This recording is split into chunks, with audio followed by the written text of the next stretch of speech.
Ephesians 2. We are His workmanship, created in Christ Jesus, for good works.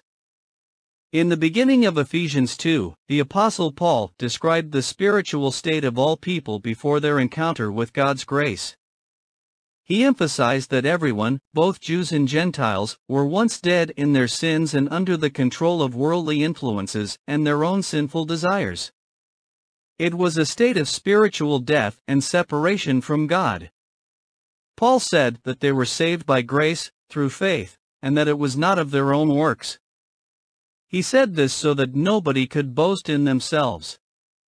Paul went on to say that they were seated in heavenly places with Christ. Exegesis by sections and verses. Verses 1 to 3. From death to life. In the opening verses of Ephesians 2, Paul described the spiritual state of believers before their conversion. He emphasized that they were once dead in their trespasses and sins, following the course of this world, and being influenced by the devil. They lived according to the desires of the flesh and of the mind, and were by nature children of God's wrath, just like everyone else. Verses 4 to 10. We are saved by grace, through faith. In this section, Paul shifted the focus to God's mercy and grace. He highlighted how, despite our spiritual deadness and deserving of punishment, God, being rich in mercy, made the Ephesian believers alive in Christ. It was through God's grace that we have been saved, and He raised us up and seated us with Christ in the heavenly places, demonstrating the immeasurable riches of His grace and kindness toward us. Paul clarified that our salvation was not a result of our works, so that no one could boast. However, he also noted that we were created in Christ Jesus, for good works, which God had prepared in advance, for us to walk in them.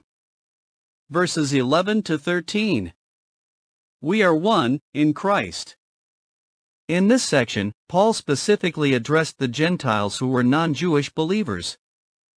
He reminded them that they were once separated from Christ, being alienated from the commonwealth of Israel, and strangers to God's covenants of promise. However, through Christ, they had been brought near. Paul highlighted that Jesus had broken down the dividing wall of hostility, and that He had reconciled both Jews and Gentiles to God through His death on the cross. Verses 14 to 18. Reconciliation and peace.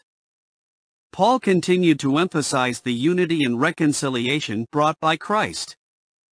He described Jesus as our peace, who had made both groups, that is Jews and Gentiles, into one new group. That group is the body of Christ.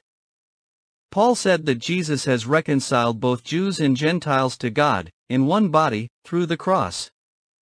He stressed that Jesus had abolished the law, with its commandments and ordinances, to create in Himself one new man, establishing peace between Jews and Gentiles.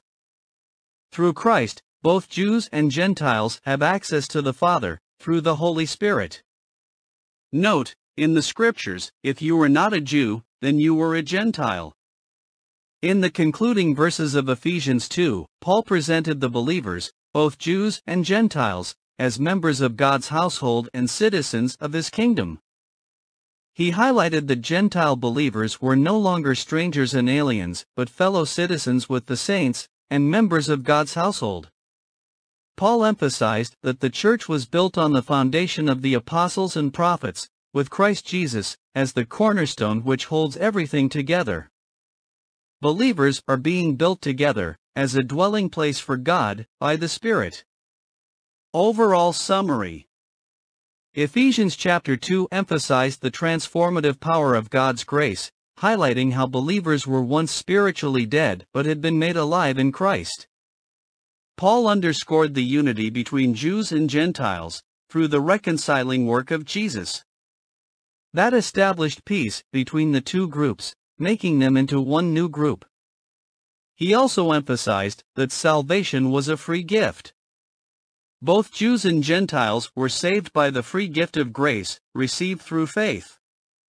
He also said that all believers, whether Jews or Gentiles, were part of God's household, and citizens of His kingdom.